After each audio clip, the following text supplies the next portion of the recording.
Jordi tried very hard today. Jordi was good today. I will say that. I thought Grayson came across like a character being flirty with the woman he's attracted to, that he's into.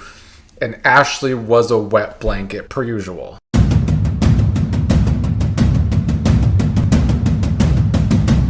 Hello, fellow Beyond the Gates viewers. Here to talk about today's Tuesday episode of Beyond the Gates, January 13th.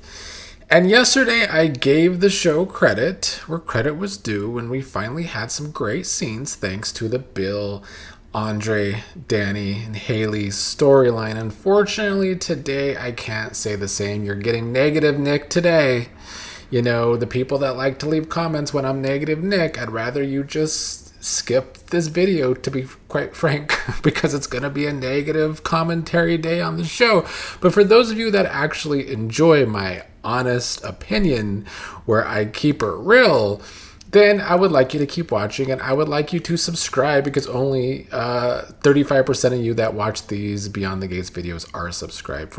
So for the 65% of you that are not subscribed, please do subscribe.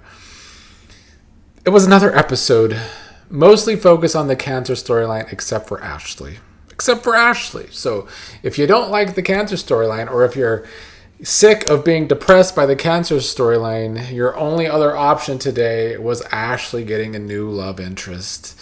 And I gotta say, I wasn't very interested in that love interest. Although I do think Jordi did a good job, but we'll get there in a second.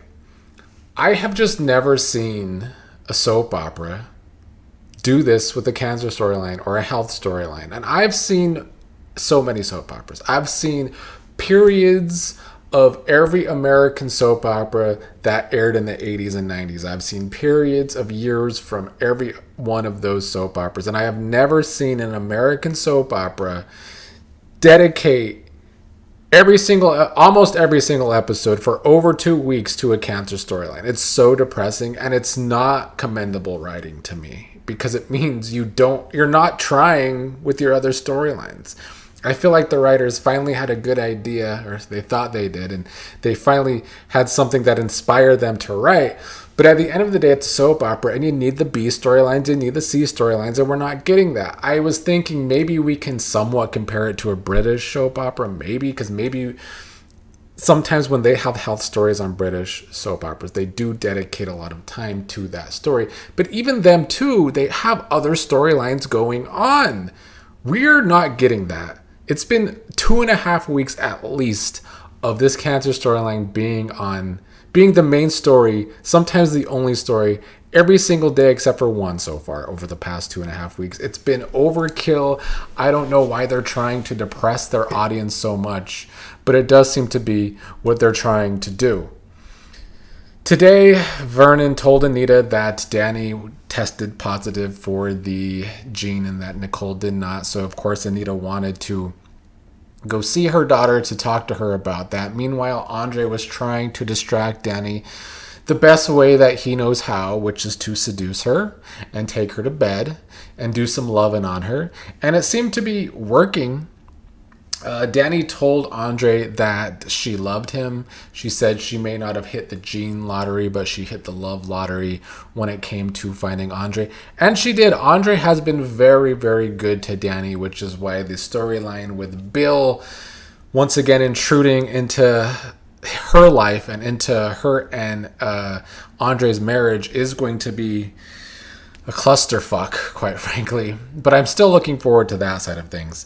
But anyway, today Vernon and Anita barged in, interrupting their sexy time, and Anita comforted Dani about the gene. And we have a lot of talk from this show where they try and make the Duprees honestly seem like sci-fi characters sometimes. Like they're just so much larger than life and they can take on anything. And while I appreciate that, I talked about when they first started this cancer storyline, you really have to walk a fine line, because people in real life go through this, and people in real life can be as strong as possible, but sometimes the cancer is too much, and we lose people to cancer all the time, unfortunately, which is why the story is so hard to watch every single day in the first place. But then they write Anita. I like that they write her strong. Let me say that first and foremost. And I also like that the cancer storyline, specifically today, brought out a lot of character work, especially with Nicole, which we'll get to. But I don't like how they ended the episode about how the cancer is no match for two formidable Dupree women. And I get the sentiment and I understand the sentiment, but it's too much. And I'm sure eventually as the storyline goes along, especially since it seems like it's going to be on every single day, eventually I'm sure Anita's going to have to get weak at some point, and she is going to have a scare with this cancer. So I appreciate that sentiment, but at some point, they've got to write this realistic again. And I'm glad that these two characters have confidence that Anita is stronger than cancer. And some people in real life, of course, beat cancer. And I expect Anita to beat cancer. But since as an audience, we already expect Anita to beat cancer, I don't think they should offend viewers that have lost people to cancer. And that last line was pushing it, in my opinion, that they're two formidable Dupree women. Let's move on to Nicole and Carlton. You know, they bored us with Nicole and Carlton today because they still don't have chemistry. But I will say this. I did enjoy drunk Nicole.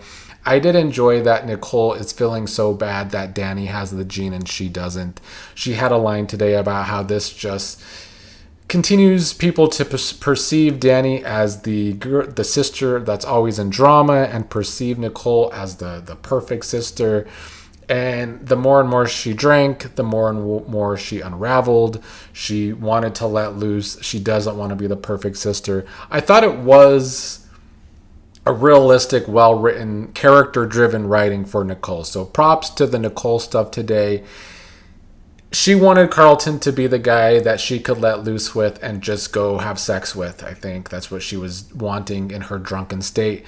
Carlton says he wants every version of her, but it's not the right night. He wants her to choose him when she is not trying to escape from being herself.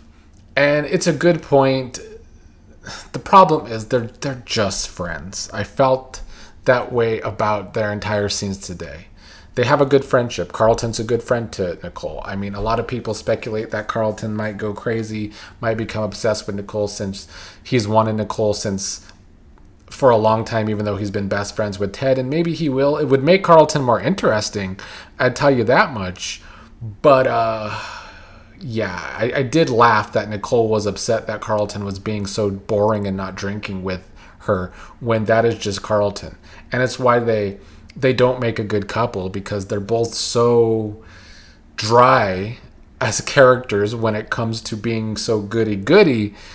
And yeah, their chemistry's still not working for me. Speaking of chemistry, I don't really know if the Ashley and this new character chemistry worked for me either. Now, we've been talking about, I always forget how to pronounce his goddamn last name, Jordi Vilasuso, who premiered today as Grayson. I don't remember his last name, but he works at the hospital. He did the blood work for Naomi and Chelsea today. And then, you know, Ashley agreed to go on this date with him. Naomi was hyping Ashley up. Naomi went to kind of go spy on the date because Naomi's always in everyone's business. Naomi is quite a busybody. We saw that with June for so long, and now we're seeing it with Ashley. I guess Naomi wants Ashley to fall for Grayson so she and Jacob can have another couple to go on a double date with now that Ashley and Derek are broken up. Jordi tried very hard today. Jordi was good today. I will say that. I thought Grayson came across like a character being flirty with the woman he's attracted to, that he's into. And Ashley was a wet blanket, per usual. I didn't feel it for them as a couple. Sorry, I don't see the chemistry. Despite how hard Jordi was trying, and he was doing a good job, despite how much the writing was trying to make it seem like they were just so sexually attracted to each other, and I believe that Grayson is sexually attracted to Ashley, it still fell flat, and it was Ashley's fault, and it's kind of what I expected. And it's also just impossible to care about a new Insta romance for Ashley. It just is. So Ashley and Grayson being the only other story today that didn't have anything to do with the cancer.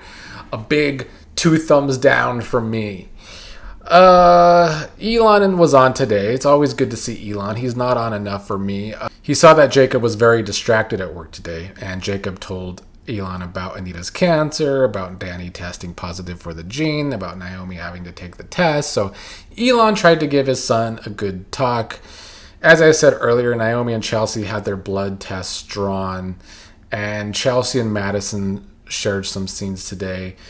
It's been hard for me to care about these two because they haven't had a real story since Chelsea was kidnapped, which was in September, I think. So they don't give these two anything to really work with, so it's hard for me to care when I'm watching their scenes. But, you know, they had some sweet scenes today. Chelsea wants Madison in her life forever, especially if she has to go through this journey with cancer or a cancer gene and all of that. They had good scenes, but like I'm not invested in these two as a couple because the show doesn't invest in them as a couple. So today was mostly disappointing. Like I said, Jordi did good for his first day. Props to him. You know, if he was still younger, you know, like when he first started on soaps, he would have been a great Tomas. He would have been a way better Tomas than what we get. But unfortunately, he's too old to be Tomas. So we're still stuck with Tomas, who they won't kill off. And now we have a new character stuck with Ashley. And it's just like, why does this show torture us lately? Has the good writing gone? I don't know if it's coming back anytime soon. So the potential is still there. But to me, it feels like the Bill, Dani, Andre, Haley storyline is the only storyline with like real potential. They're milking this cancer storyline for all it's worth, but there's only so much longer that it could be on every day before most of the people watching it get tired of it and don't want to be depressed anymore.